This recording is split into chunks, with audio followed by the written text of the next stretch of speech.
good evening, everyone, and welcome to the Monday, April 12th meeting of the Quincy City Council. Madam Clerk, could you call the roll, please? Councilor Andronico. Present. Councilor Kane. Present. Councilor DeBona. Present. Councilor Harris. Present. Councilor Mahoney. Present. Councilor McCarthy. Councilor Palmucci. Present. Councilor Phelan.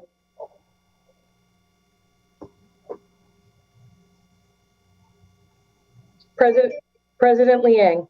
Present. And I do see Councillor Phelan present. I just asked him to unmute as well, so he can just... 8 members, you have a quorum.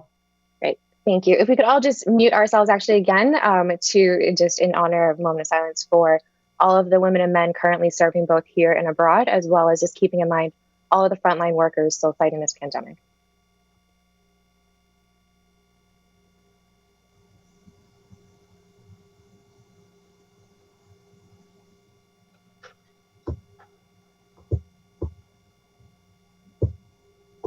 Thank you, everyone. Madam Clerk, could you read the open meeting law, please? Pursuant to the open meeting law, any person may make an audio or video recording of this public meeting or may transmit the meeting through any mediums. Attendees are therefore advised that such recordings or transmissions are being made whether perceived or unperceived by those present and are deemed acknowledged and permissible. Thank you. And in accordance with Governor Charles D. Baker's March 10, 2020 order suspending certain provisions of the open meeting law, General Law, Chapter 38, Section 20, the Quincy City Council is holding this council meeting via remote radio and conferencing service and is being aired on Quincy Access Television, QATV, channel QATV 9, Government Access. Madam Clerk, first item on the agenda, please. First item is honoring of the Girl Scouts of Quincy. Thank you so much. I'd like to recognize Councillor Kane. Thank you, Madam President. So the Girl Scouts of Quincy are no strangers to these meetings. They've been presented here for many accolades and achievements that they've gone through over the years. And so, you know, the past, few months we've been doing COVID-19 Heroes through the council meeting, which has been nice. And so tonight we're going to take an opportunity to honor Girl Scouts who have, despite everything that's been going on over the last year, have really stepped up to the challenge and have been performing wonderful community engagements and have been recognized for awards. So tonight there are 5 or 6 groups of young ladies that we're going to honor, and we're going to talk a little bit about the projects that they were awarded. So between the Bronze Award prizes and the Silver Award prize, we'll start with the Bronze Awards.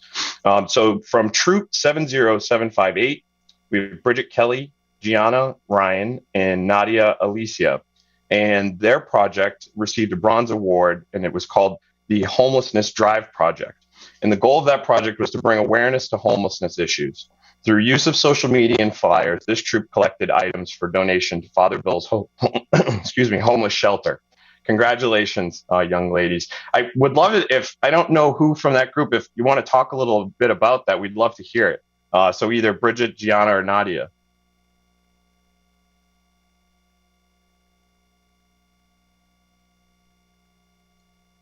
Gianna Ryan.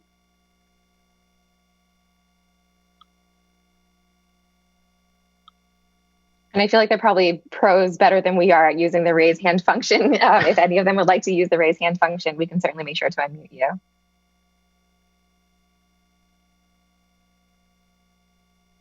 Okay, or we could go right on to the next one. So the next Bronze Award recipient was Troop 70782, and that consisted of Alex Camargo, Lily George, Rue King Lee, Marcelo Llamas, and Dolores Quintos. And this project was a reusable t-shirt bag project. And the goal of this was to address and educate on the impact of single-use bags and how they have in the environment. So after researching the impact single-use plastic bags have on the environment, the troops came up with an idea to use old t-shirts to create reusable bags. They held workshops and attended school and church events to bring awareness to the issues and to demonstrate how the bags are made. Congratulations to you young ladies. We also have, I guess that was also a part of that project from Troop 68282, Olivia Caruso. Congratulations, Olivia. Now on to the Silver Award recipients. From Troop 65472, we have Elena Lutz-Gillespie, Catherine Pacala, and Ella Zhu. And they worked on a project called Textile Recycling Project, the goal of which was to encourage long wear and reuse of clothing and how to recycle old clothing. Created a fast fashion campaign through online workshops and presentations to promote their cause, and a uniform exchange box as an affordable uniform option for their fellow Girl Scouts. Congratulations to you young ladies as well. The next Silver Award recipient, Troop 65472, we have Elizabeth Brown, Lena Dang, Deborah Fuller, and Zara Valencias. And their project was Student Voices in the Quincy Public School System project. The goal of which was to student opinions to be heard within the school system. So during the summer of 2020, this troop designed a survey to assess fellow middle schoolers' experience with the sudden school closings. They created a presentation of their feedback to share with the school committee in an effort to have their opinions heard. Wonderful project, and congratulations, young ladies. The next award recipient, the Silver Award recipient for Troop 68282, Madeline Yang, Hannah Spratt, Violet Liu, Joyce Zhang, and Jenna Christian. Their project was called Community Vegetable Garden, and the goal was addressing the issue of food security. They partnered with Interfaith Social Services to learn how to maintain the community vegetable garden, which included many commonly used vegetables like tomatoes, lettuce, cucumbers, etc., which were then donated to the Interfaith Social Services food pantry. Thank you very much, and congratulations, young ladies.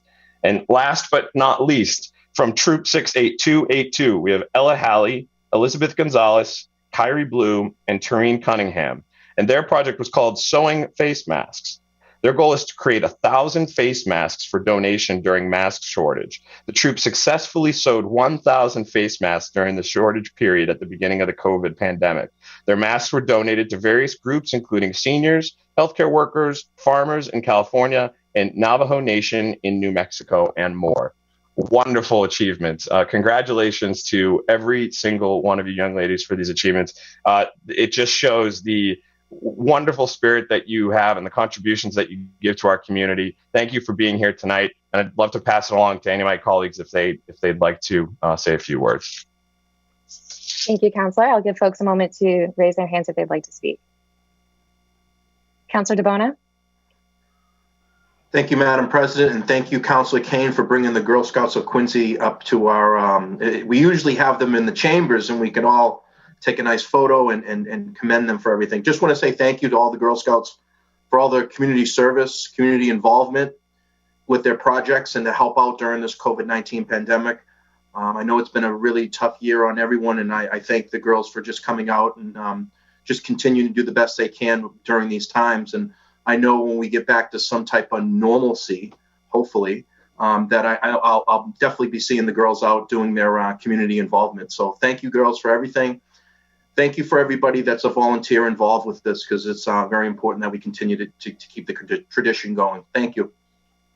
Thank you, Counselor. Counselor Andronico, and then Counselor Mahoney. Counselor Andronico? Thank you, President Liang, and thank you to Counselor Kane for bringing this forward to us tonight.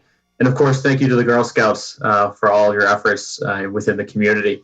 You know, a lot of times when we talk about our young people, we say, oh, you're going to be our future leaders. Well, the thing about leadership is you can do it at any time, and you have proven that there is not an age requirement for being a leader. You are leaders in our community right now, and some of the issues that we're going over here, we're talking about sustainability, public health, community input.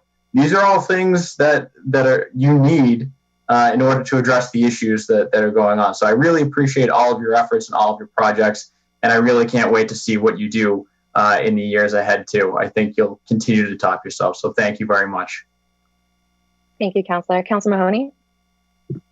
Thank you very much, Counselor Kane, for bringing this forward. This is probably one of my favorite events, is when the Girl Scouts get their awards, because they do so much during the time that they're doing this. And I see Brianna Cristiani there. She's a Gold Star in the past. And, I'm very proud of these young ladies. They do show leadership from the very young ages that they start, and they go at it 100%. And it does make me feel good about the future. I mean, so much of what COVID did was make you really kind of stop and question everything that we're doing, right? But the Girl Scouts keep going, and they make us refreshed by just coming here tonight, listening to the things that they did and the things that they're going to do. So if we ever have a question in our hearts that, we're not going to get past COVID, all we have to do is look at our young leaders that are coming up, because they're not going to let this stop them. They're not going to let this discourage them.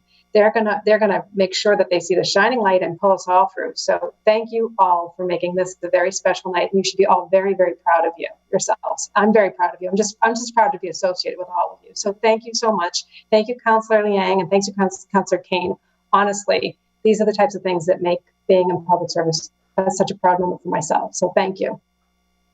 Thank you. Councillor Palmucci.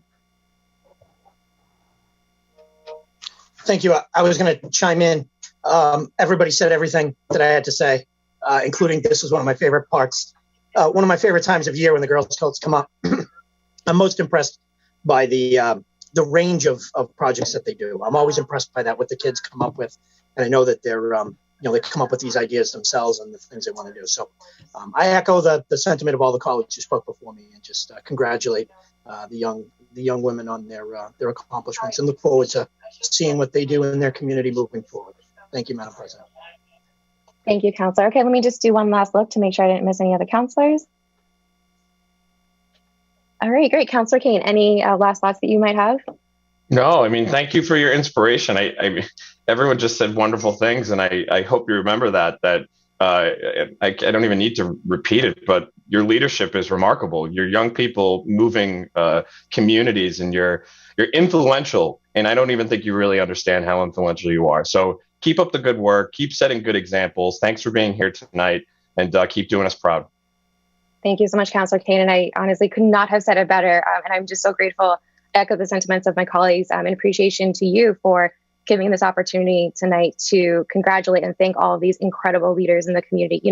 I hope each and every single one of you know that the impact that you have in the community and the leadership that you're obviously demonstrating, really inspires those who are coming after you to follow in your footsteps. So just know that, when things are really tough, as they have been, because you have been able to, actually persevere through it and be effective and be impactful and be so thoughtful in your work. I just hope you know how many other leaders you're inspiring that come after you, and frankly, how much you're inspiring all of us as well. So thank you all again for taking the time tonight.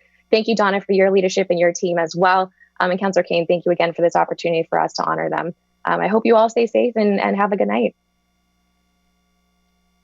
All right, Madam Clerk, next item on the agenda, please. Number 1, 2021-038, an appropriation for $475 million to fund all or a portion of the unfunded pension liability of the retirement. Motion to waive the reading. Of the city of I Quincy. have a motion to waive the reading. Councillor Kane. Move to finance, please. Okay, I have a motion to move to finance. Do we have a second? Second by Councillor Andronico. Any questions or comments? Okay, all those in favor? Aye. Any opposed? Okay, we'll move that to finance. Next item on the agenda, please.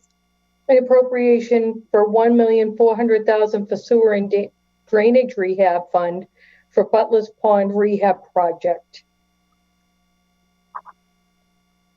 Thank you. Is this, sorry, Madam President, is this something that needs to go into finance as well? It does not, unless there is a motion made to do so, but it is a transfer from an existing fund. It's Okay. not a bond request. Madam President, Do we have a Councilor Phelan? presentation here tonight? I believe we do. Councillor I know that- Devon, do you mind if I want to recognize Councillor Phelan first, if that's okay? Councillor Phelan. I bring it up because Butler Pond is kind of me and Ned McCarthy. That's where our wards meet. So I would request to my councilors that we give the chance to make the presentation tonight. We're transferring it from funds. This is something that's a bit time sensitive for a schedule, so it can get done this spring. So I would urge my councilors that, I know the presentation is ready to go. I know both Councilor McCarthy and myself are very anxious to see this happen.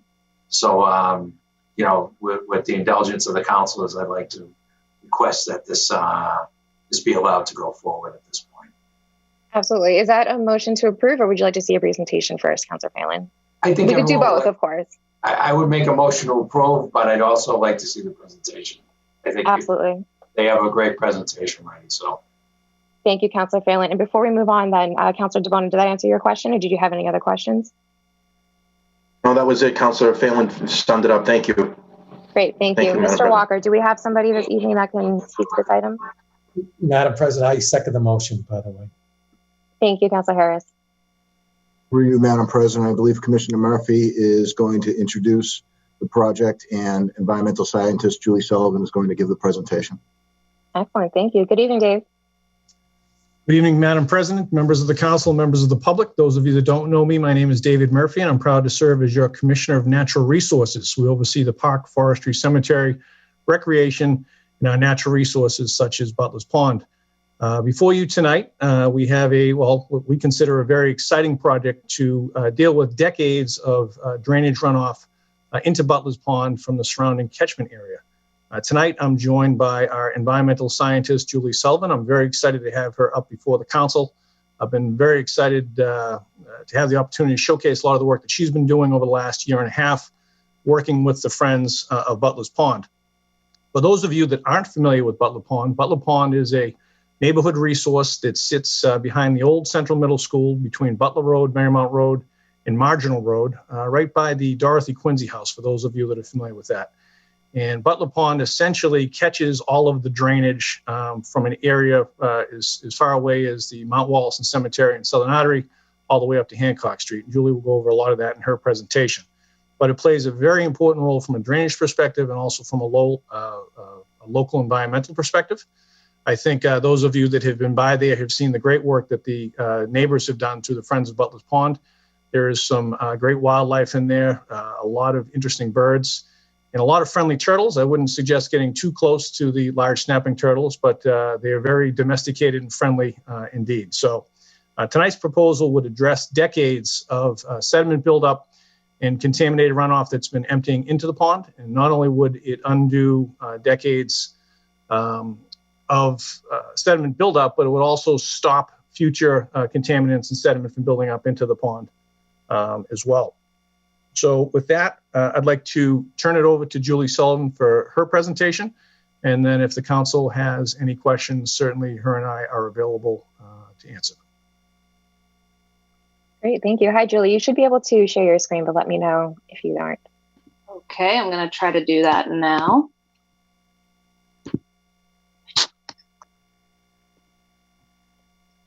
Perfect. Does everyone see my screen? Mm-hmm. Okay, perfect. Good evening, everyone, and thank you for allowing me the opportunity to present this project tonight.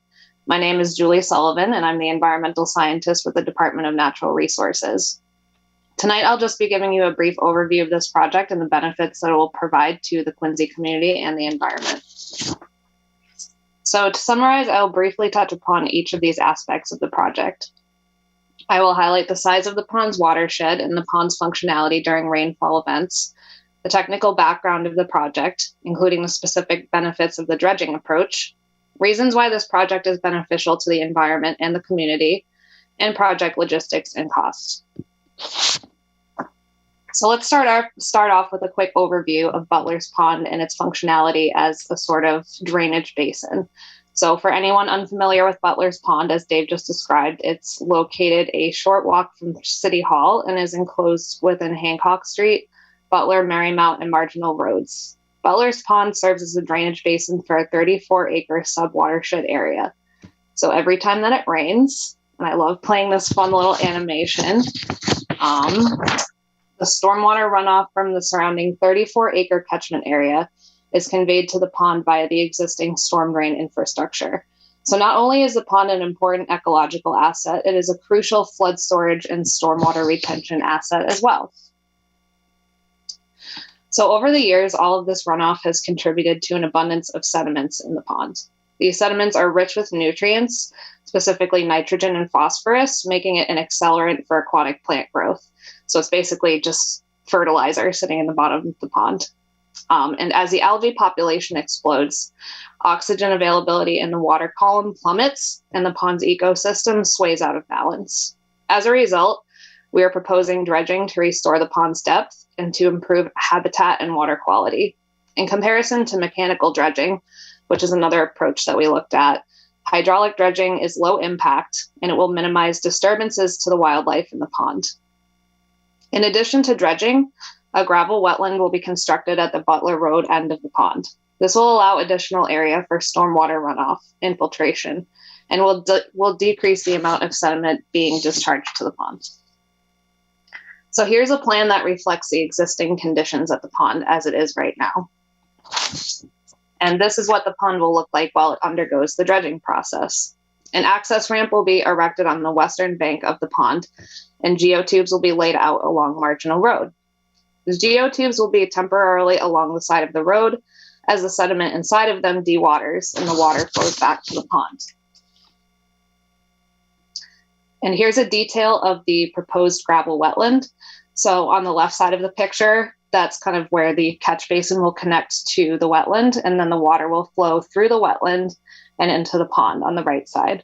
And the middle chamber of the wetland will infiltrate any stormwater pollutants before the water is discharged to the pond.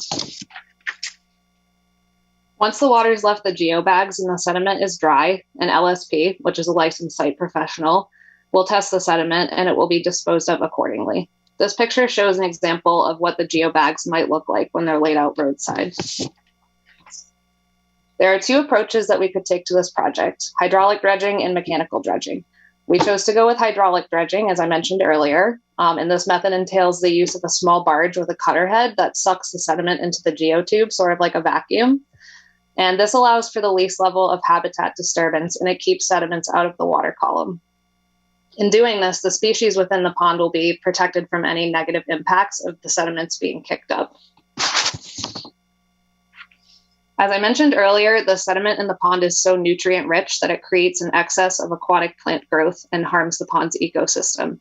Eutrophication is a process that occurs when excessive richness of nutrients in a waterway causes a dense growth of plant life and a subsequent death of animal life from lack of oxygen.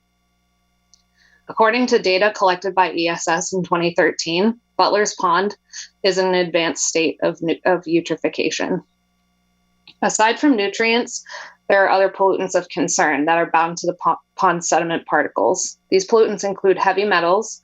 They also contain volatile organic compounds and polynuclear aromatic hydrocarbons, which is just a really long, fancy way of saying that this is some pretty bad stuff in the pond. And over time, exposure to these things can damage the nervous system and even promote certain cancers to proliferate. So we definitely want to get that stuff out of there. Following the dredging process, the pond's wildlife will rebound over time since there will be more available oxygen for the aquatic critters. As these aquatic creatures return, the pond's food web will return, as fish will feed on insects and aquatic plants, and birds will feed on the fish. The pond's restored depth will inhibit invasive weed growth, and the gravel wetland will prevent excessive sediment flow into the pond in the future. The pond will lose its value as a stormwater management asset if it fills to the brim with sediment. So when the sediment's removed, the function of the pond as a catchment area will be enhanced and will provide greater flood control for its surrounding sub-watershed area. And finally, it's important to highlight the numerous community benefits that make a place like Butler's Pond special. The pond serves as an open-air natural science laboratory that can be used as a tool to teach community members about the value of pond ecosystems and the plants and animals that make their home there. This winter provided several opportunities for local kids to play ice hockey and skate on the pond, and recreational opportunities like fishing and bird watching will become more available following the restoration of the pond.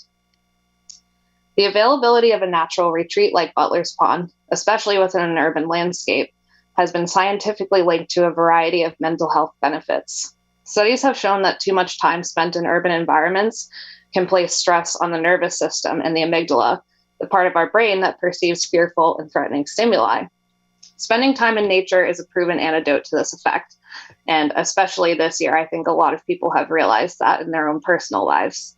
Healthy natural resources can also serve to increase property values in neighborhoods proximal to their location. So I wanted to add a few really nice photos that Wendy Cheng from the Friends of Butler's Pond shared with me, and just to highlight the natural beauty of this local gem. So this is an aerial shot from this past fall when all the trees were kind of popping.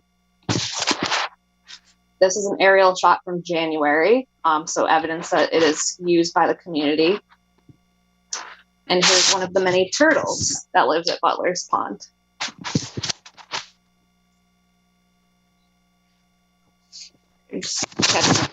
Here. Okay, if this project is funded, we plan to bid the project this spring and begin work this summer. Summer is the optimal time to do this type of work as the heat accelerates the dewatering process. The work is projected to take between 4 to 6 weeks. Marginal Road will be closed off for the duration of the project and will serve as a staging area for the geobags. Marginal Road is a low traffic area, so it is anticipated that this road closure will have a minimal impact on traffic. Marginal Road is a public way, so the city does have the authority to close it. And there are alternate entrances to the apartment building at 1022 Hancock Street that can be used for the duration of the project. So we did put this project out to bid last fall, and we discovered that the project will likely cost between $1.1 and $1.5 million. The biggest variable pertaining to project cost is sediment disposal. It is projected to be the most expensive component of the project, and the price will be dependent on the classification that the sediment receives when it's removed from the pond. It may cost anywhere between $55 a ton and $450 a ton to dispose of the sediment, depending on the contamination level and the market price for disposal at the time of the project. So based on our analysis, we feel that $1.4 million is an appropriate ask to cover the entirety of this project. And again, I thank you for allowing me the time to present this project to you all tonight, and I appreciate your consideration. And I will now yield my time to allow for any lingering questions related to the project. Thank you so much. All right, I'd like to open it up to my colleagues now for any questions that they might have. Councillor DeBona. Thank you, Madam President. Just a couple comments real quick.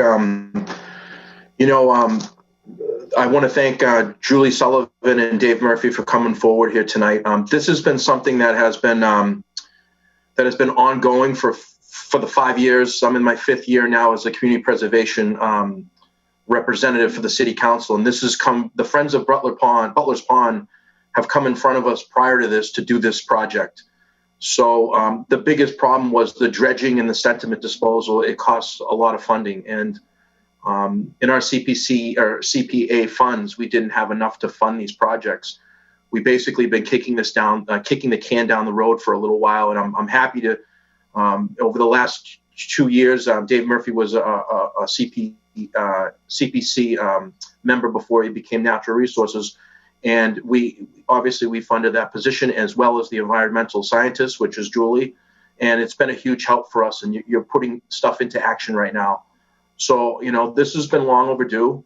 I'm glad that we're trying to tackle this right now, and I'm very happy that it's going to be coming from the Sewer and Drainage Rehabilitation Fund. Try to find the proper funding to do this. So I just overall, I want to thank the Friends for Butler's Pond. I know a few of them have reached out to me prior to this. I've spoken with them over the last few years in general about this project, and I'm glad it's coming to fruition, and I'm happy to support this tonight. So thanks for your presentation. Looking to make sure this is purified, and we don't have, and then we can upkeep this down the road and take care of it correctly for our animals and for our public, for ourselves. So thank you so much, Madam President. Thank you. Thank you, Councillor. Councillor Phelan. Thank you, Madam President. Just a couple of comments on this. Back in 1993, when I was a Ward 5 councillor, John Walsh, who was a former principal at North Quincy High, owned this site, and there had been talk about filling it in and doing a development there.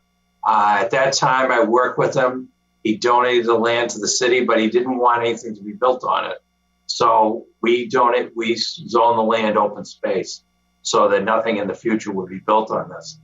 And I think we're coming to a point where we're at a point where we've done everything we can.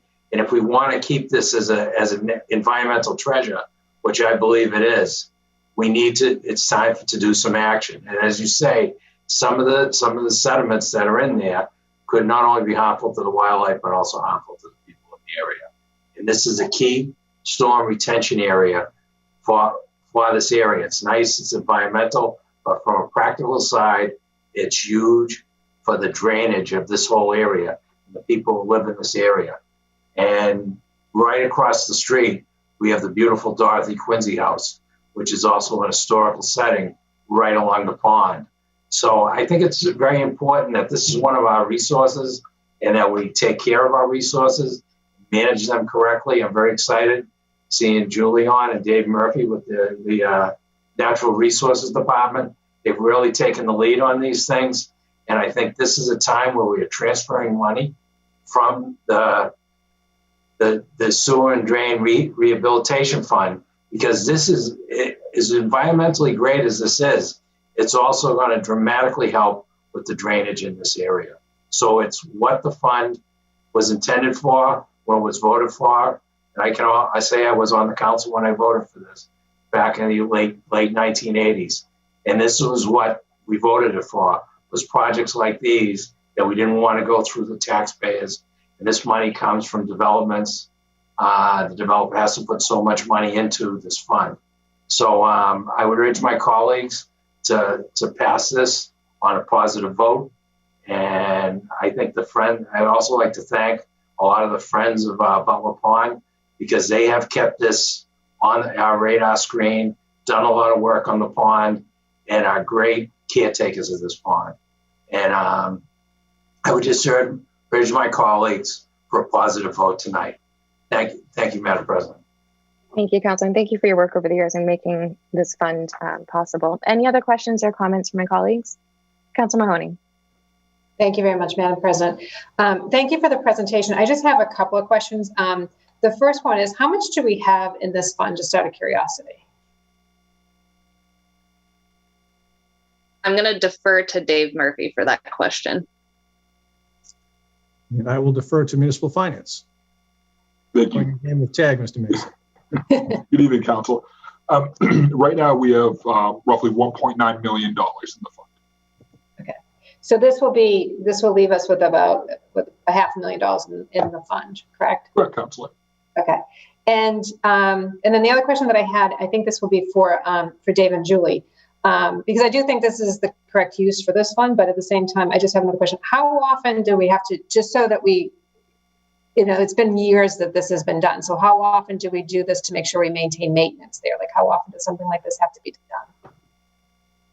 So this dredging piece is really major, and hopefully we won't have to do it again for a very long time, especially with the addition of the gravel wetland at the end of the pond. That's really just meant to give a lot of space for infiltration, so this type of stuff can't re-enter the pond. And there's already been some minor improvements made around the pond in terms of drainage. There were some deep sump catch basins that were installed around the pond, so that provided additional capacity to kind of catch this type of stuff before it's discharged. So we're definitely committed to the maintenance on this, and I think it's going to look really great when it's done. I hope that answered your question. It does. I just wanted to make sure. I mean, I just figured there's a lot of work, a lot of engineering that you're putting into this that hopefully we won't have to come back and dredge again. But at the same time, I just wanted to make sure that the maintenance part of it is also being taken care of, because the last thing you would want to do is put all this money into something and then, because as we know in other areas when we dredged, if we don't maintain things, it fills back in. And I want to make sure that it does get taken care of, so that we have a maintenance schedule and that we're able to take a look at that. And then just one other quick question. What about Sailor's Pond? I was just curious about Rice Road and Sailor's Pond. Is there a plan for that? I was just curious. I know that this is definitely what's on the docket tonight, but I was just curious, for the other areas around the city that we have to be looking at, where does that stand and what's the status of that area?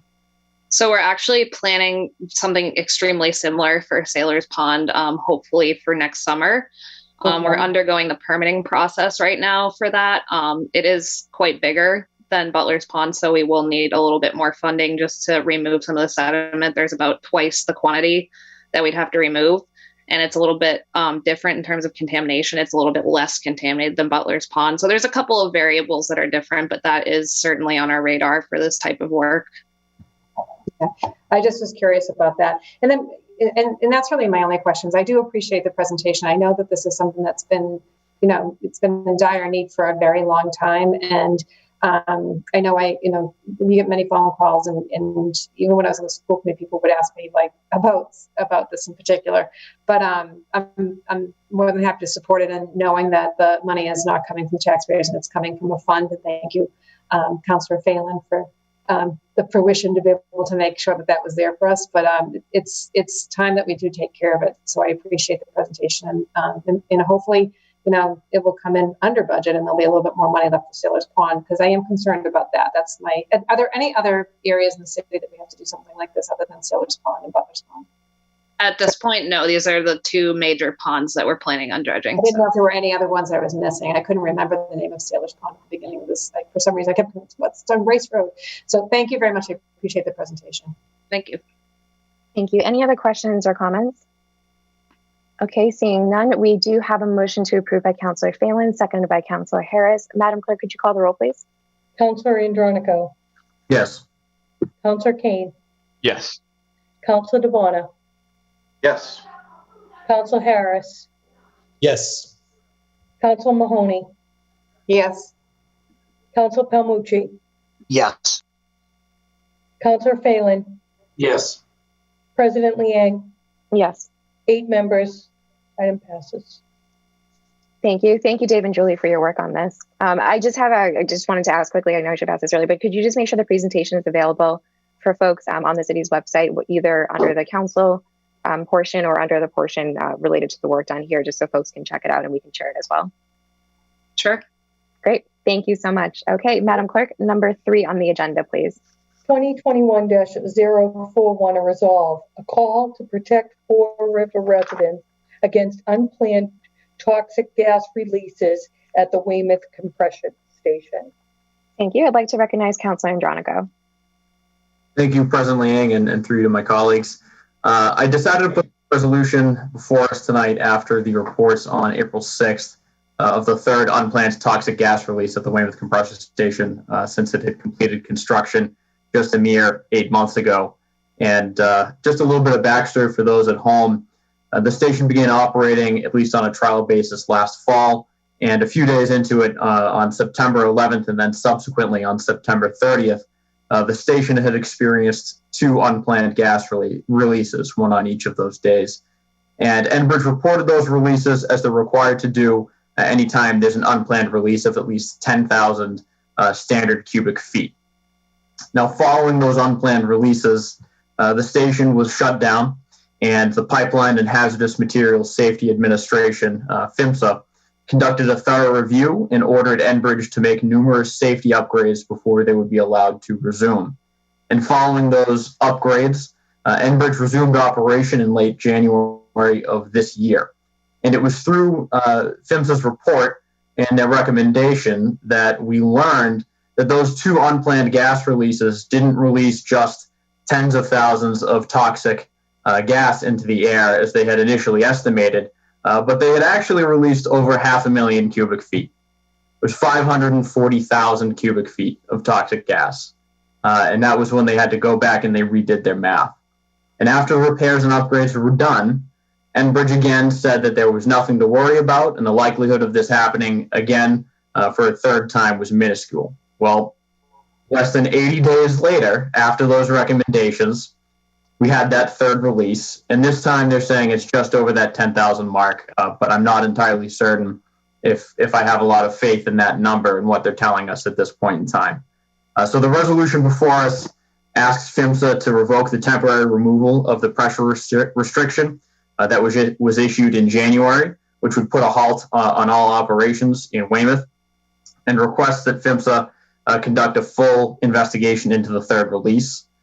And I did just want to note here, when PHMSA allowed Enbridge to continue in January, they said in that report, and they acknowledged that the release of large quantities of pressurized natural gas in a heavily populated area carries substantial risk of fire, explosion, and personal injury or death, and releases harmful methane into the environment. And this afternoon, I met with the Quincy Emergency Management Department to talk more about the issue. And they had brought to my attention that after the first unplanned release on September 11th, 2020, that the city had inquired about the details of that release and just didn't hear back from Enbridge for months. And it wasn't until PHMSA conducted their investigation and strongly urged Enbridge to get back to us that they decided they'd take the time to give us a response.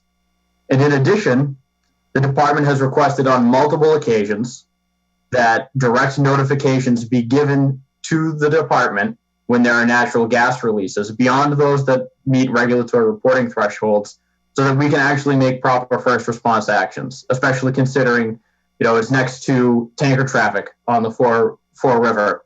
There's on and offloading of tankers.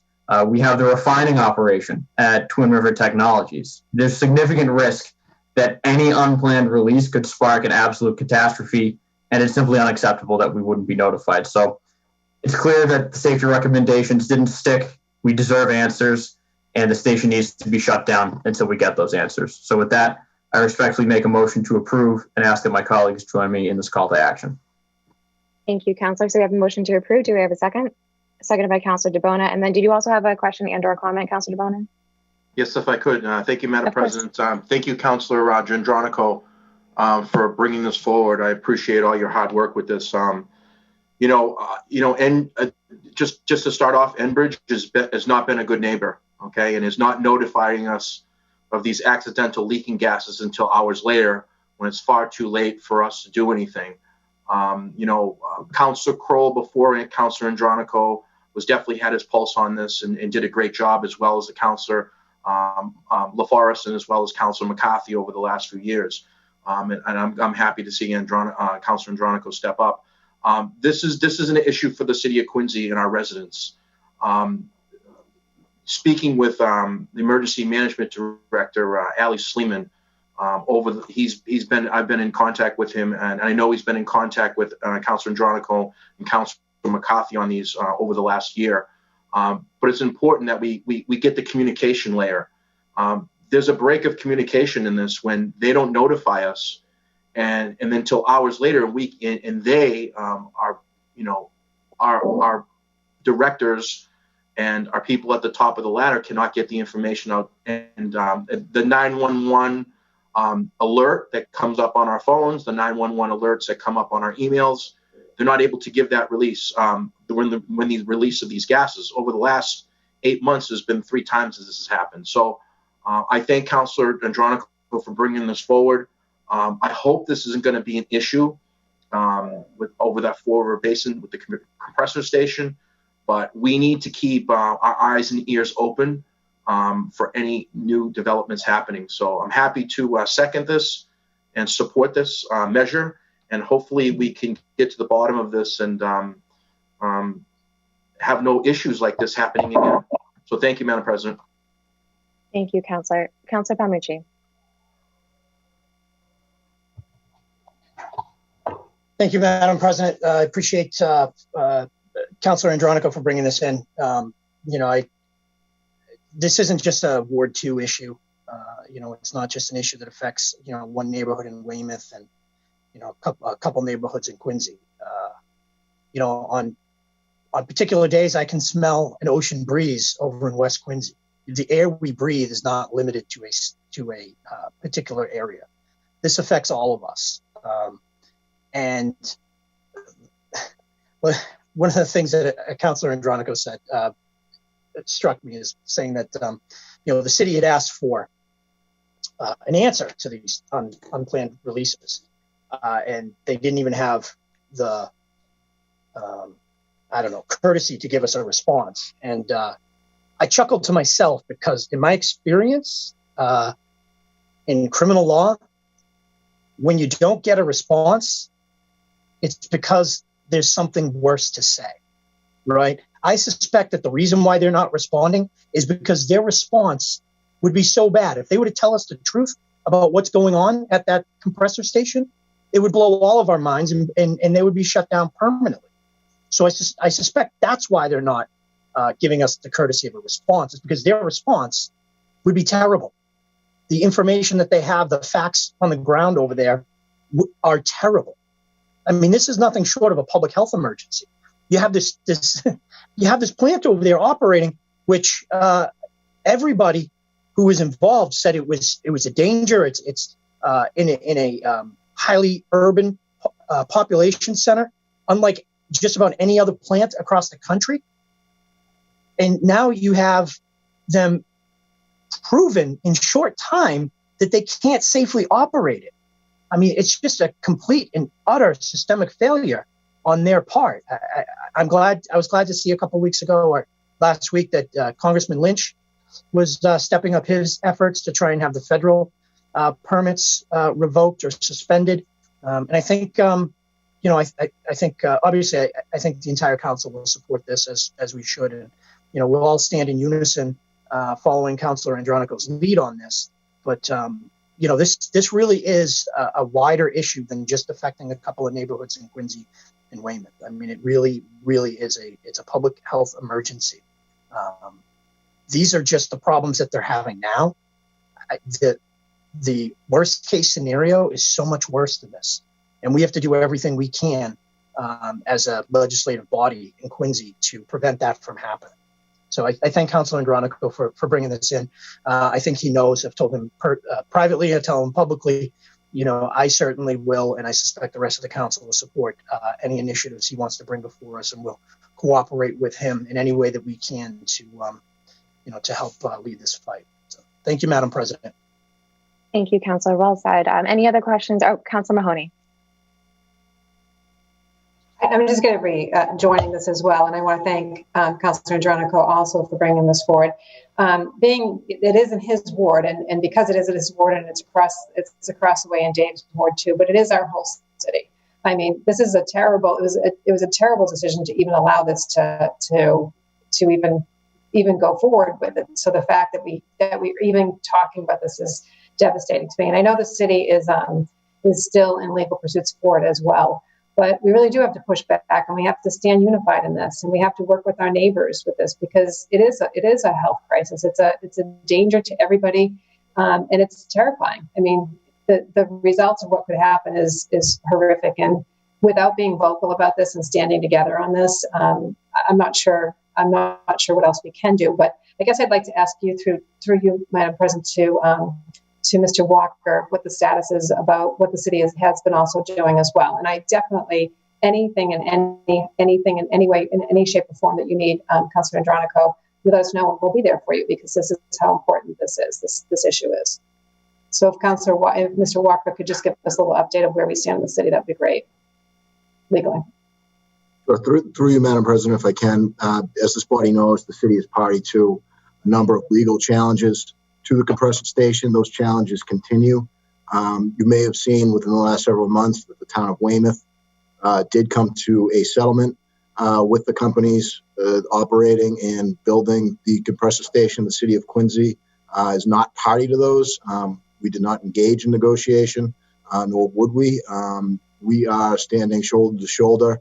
Just to backtrack a little bit, Councilor, you may remember some of the appropriations that we've come to this body before are for outside legal counsel. And that outside legal counsel is primarily representing the neighborhood group, FRAX, that has been really the driving force behind all the legal challenges. And the mayor at that time, in collaboration with Councilor Kroll and Councilor LaForest and Councilor McCarthy, decided that we would help defray the legal costs of that citizens group based upon all of the legwork that they were doing. So we're party to a number of the cases that the citizens group is involved in.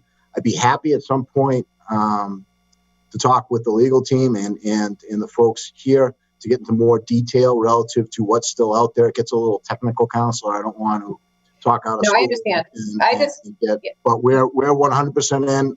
The mayor at some point a few months ago was asked if he was backing out or if he was going to, there was this sentiment out there that the writing was on the wall, that this thing was happening, that the city should take a check and move on and do the best it can. But, those discussions never got off the ground here in Quincy, and they won't.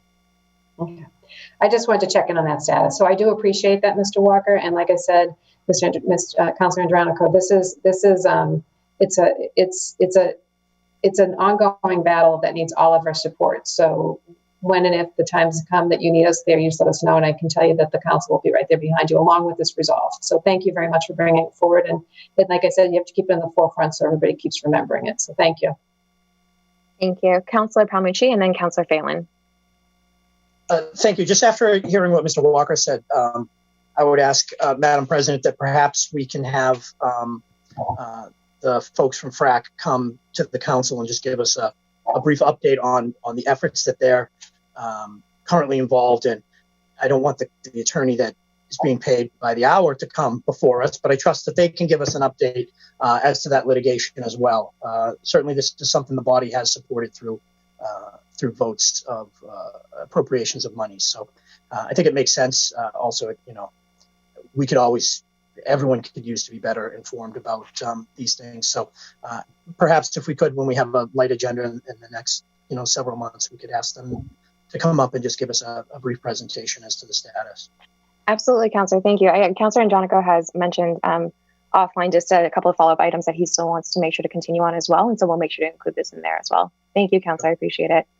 Councillor Phelan. Yeah, through you, Madam President. Thanks, Councilman Andronico, for bringing this in. This was something that Councilor Crowell, as previous council, was very active in. It's an issue that just doesn't affect that neighborhood. And I know sometimes as a ward councilor, you sometimes feel yourself standing alone, but I can assure you that the rest of the city council is right behind you and will support you in any manner. And if the mayor has to bring in more money to support the legal battles, I'm one councilor who I can pledge you my support for that. Because I know it's an important issue. A lot of people live in the Beechwood Knoll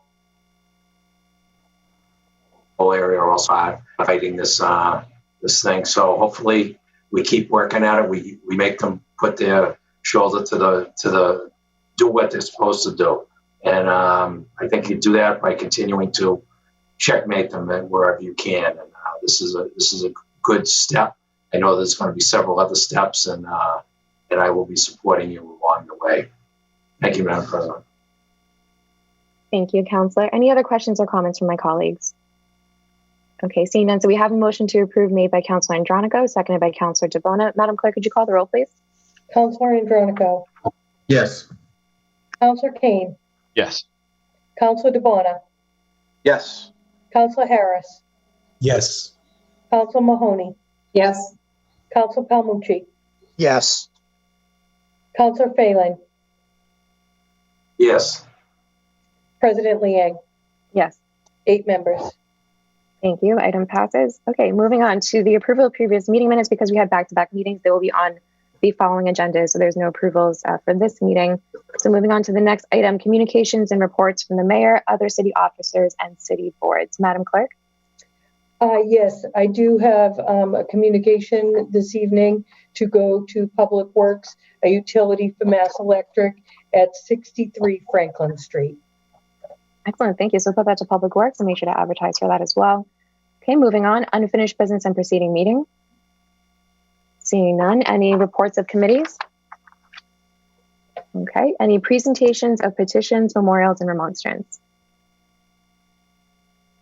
Councillor Harris. Thank you, President Liang. At the last meeting, I mentioned in there, I don't believe there's another, we don't have another meeting, I don't believe, until after the 24th of April, which I want to just remind folks about the virtual South Shore Science Festival. It is one of those events that will start at 10 a.m. on the 24th, Saturday. There's like several different parts, but at 12 o'clock, a Quincy resident will be speaking, as I mentioned before, Dr. Fred Califf, at noontime.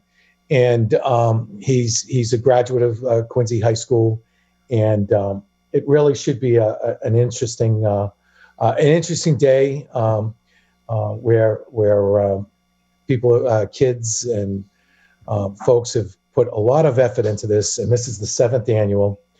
And I'd ask President Liang, is it possible, can we put this information on the city website is that possible, or is it? I'm not sure. We should be able to, and I see the clerk, or the assistant clerk, Jen, shaking her head yes. So we certainly can make sure to link the Eventbrite link, and then there is a Facebook event page as well that I can make sure to coordinate with Mr. Walker and make sure we can share that out. And if all my colleagues could share that Facebook link, that'd be terrific. And this way, everybody in the city would probably know what's going on, and it would be. I think it's going to be a fun event and an interesting event. So, with that, I just want to say one other thing I said during the remonstrance was I mentioned the senior proms, and I think it's safe to say that the folks, I believe the mayor and quite a few other folks, I believe that there's a possibility that this is actually, it's going to take place for the kids to be able to have their senior prom.